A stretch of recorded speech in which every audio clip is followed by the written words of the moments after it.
4 का सेट है। Arrange in a series of increasing order of frequency. कैसे arrange किया गया उसको? इंक्रीजिंग ऑर्डर में। Arranging in a series of increasing order, each fork gives 4 beats per second. Each fork मतलब हर एक फॉर्क आपको कितना बीट्स दे रहा है? 4 बीट्स। कितने सेकंड में? 1 second. Each fork gives 4 beats per second with the next one, दूसरे से। ईच फॉर्क, हर एक फॉर्क आपको 4 बीट्स पर सेकंड दे रहा है, बट किसके साथ में मिला करके? नेक्स्ट के साथ में मिला करके। Clear? So and the frequency of the last fork, जो लास्ट फॉर्क होगा फ्रीक्वेंसी का, is twice that of the first. The frequency of last fork, how many fork is there? 8 tuning fork. 8 tuning fork का set है। N1 आपका पहला fork हो जाएगा, N8 आपका last fork हो जाएगा। Clear? The frequency of last fork is twice that of the first. तो अगर यहां से हम लोग देखेंगे तो हमारी इक्वेशन क्या रहेंगी? N8 is equals to twice of N1. समझा? क्योंकि क्या बोला यहां पे? The frequency of last fork, the frequency of the last fork is twice that of the first. So it means that how many tuning fork we have? 8. तो N1 is a first tuning fork while N8 is a last tuning fork.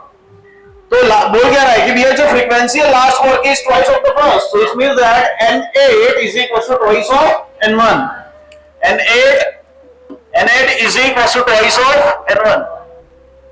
Calculate the frequency of the first and the last fork. मतलब निकालना क्या है? N1 and N8. N1 and N8. N1 is the frequency of first fork. Clear? And N8 is the frequency of last fork. So we have to calculate the N1 and N8. Now see, but we have a relation. The relation is N8 is equal to twice of N1. अगर मैं यहां से एक N8 निकाल लेता हूं या N1 निकाल लेता हूं, है ना? अगर N8 और N1 निकाल लिया तो मेरे को अगर मैंने N8 निकाल लिया तो मेरे को N1 मिल जाएगा। याद है भाई, अगर मैंने N1 निकाल लिया तो मेरे को क्या मिल जाएगा? क्लियर? अच्छा, ये बीट्स है। Each fork gives 4 beats per second and we have the equation for the beats. एक तो N1 माइनस N2 या otherwise N2 minus N1 and this is in the increasing order. तो N1 बड़ा कि N2 बड़ा? N2। तो हमारी equation क्या बनेगी? N2 minus N1 and how much it gives? It gives 4 bits per second। और किसके साथ में दे रहा है? With the next one। ये लाइन बहुत इंपॉर्टेंट है। नेक्स्ट वन तो देख, हमारे पास में 8 ट्यूनिंग फॉर्क है। मैं पहले के लिए लूं, पहला और दूसरा, तो दूसरा क्या बड़ा हो जाएगा? पहला छोटा हो जाएगा। तो N1 माइनस N2 लेना पड़ेगा कि N2 माइनस N1? बहुत सिंपल सी बात है। N2 minus N1 is equal to कितना? कितना दे रहा है वो? 4 बीट्स पर सेकंड। क्लियर? अब यहां से देखेंगे तो अगर मैं N2 बना लूं तो N2 इज इक्वल टू क्या हो जाएगा? 4 प्लस N1। बोल समझा? क्लियर? हाँ। अब ये तो बात होगी N1 और N2 के बीच में। ये इंक्रीजिंग ऑर्डर में रखे, it is arranging in increasing order. Clear? और कितने सेट ऑफ ट्यूनिंग फॉर्क है? 8। ये किसके लिए हो गया? पहले और दूसरे के लिए। क्या दूसरा और तीसरा लेना पड़ेगा? ठीक है, और दूसरा तीसरा लेने मतलब क्या हो गया? तीसरा बड़ा कि दूसरा बड़ा?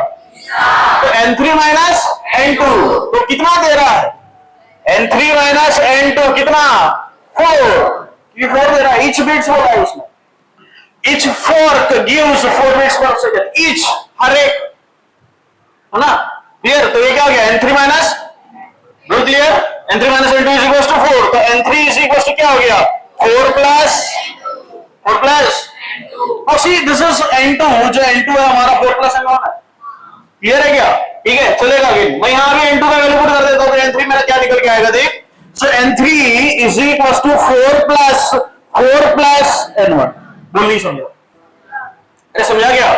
ठीक है, चलेगा इधर। 4 प्लस 4 8। सो N3 is equal to 8 plus N1। समझ में आ रहा है?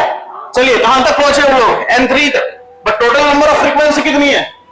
तो मेरे को ऐसे ही करके कहां तक पहुंचना है? 8 तक। ठीक है, चलिए तो N3 माइनस N2 हो गया। अच्छा आप देखो N4 माइनस N3 कर लो। नेक्स्ट 4 तो वही आएगा ना? क्या आएगा? N4 minus N3 is equal to 4, तो N4 is equal to 4 plus, और क्या N3 हम लोग निकाल के रखे हैं, तो यहां आ जाएगा जरा N4 is equal to 4 plus 8 plus N1। बोल नहीं समझा? बोल क्लियर है? ठीक है, चलेगा अगेन। ये N4 कितना हो गया रे? N4 is equal to 12 plus, कोई डाउट है क्या? चलिए कहां तक चले? N4 तक। कहां तक चल रहा है? N8। बोल next frequency N5 minus N4, वहां इधर N5 minus N4 is equal to 4। चलिए बराबर है N5 is equal to 4 plus N4। बोल क्लियर? चल देखो थोड़ा डायरेक्ट करो, चल जाएगा। ठीक है, N4 देख कितना है? 12 प्लस, तो ये कितना है? 16 प्लस N1 कितना हो जाएगा? तो यहां से आ जाएगा N5 आ गया 16 प्लस N1। बोल नहीं समझा? चल देखो और सामने चलते फिर से बराबर N6 minus N5, N6 minus, तो N6 minus N5 is equal to क्या? फिर से 4। अरे क्या फिर से 4? चले इधर क्या यहां से डायरेक्ट N6 बोल 20 प्लस, अरे समझ में आ रहा है? चले ना सामने चलते फिर से N7 माइनस N6 क्या आएगा? अच्छा बेसिक सवाल पूछ रहे, क्यों कर रहे हैं हम लोग ऐसा?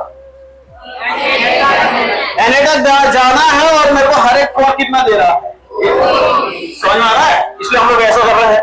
चलिए तो N7 minus N6 is equal to कितना? तो N7 बोल ले,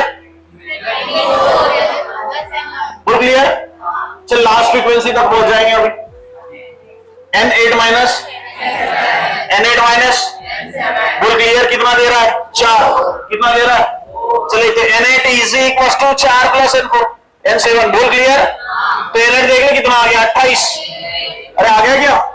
प्लस, बोल क्लियर? चलिए ये जो इक्वेशन हम लोग ने बनाई है N8 की इक्वेशन बना ली मैंने। 28 प्लस, अबे 28 प्लस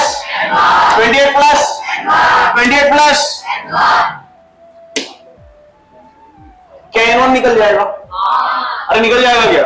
चलिए क्या ये N8 में यहां पुट कर दूं? अरे करना पड़ेगा ना।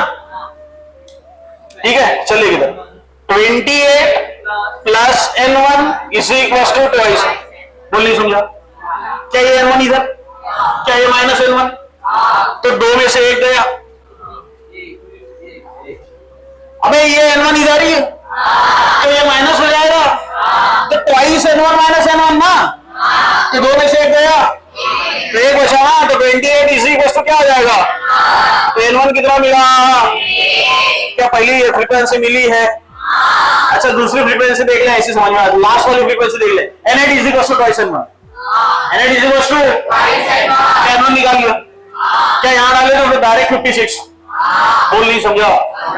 क्या पहली और लास्ट वाली फ्रीक्वेंसी निकल के आ गई, तो निकालना क्या था? पहली और लास्ट। तो यहां से N8 बोल बराबर N8 कितना? 56। बोल नहीं समझा क्वेश्चन? अरे समझा क्या? चलो तो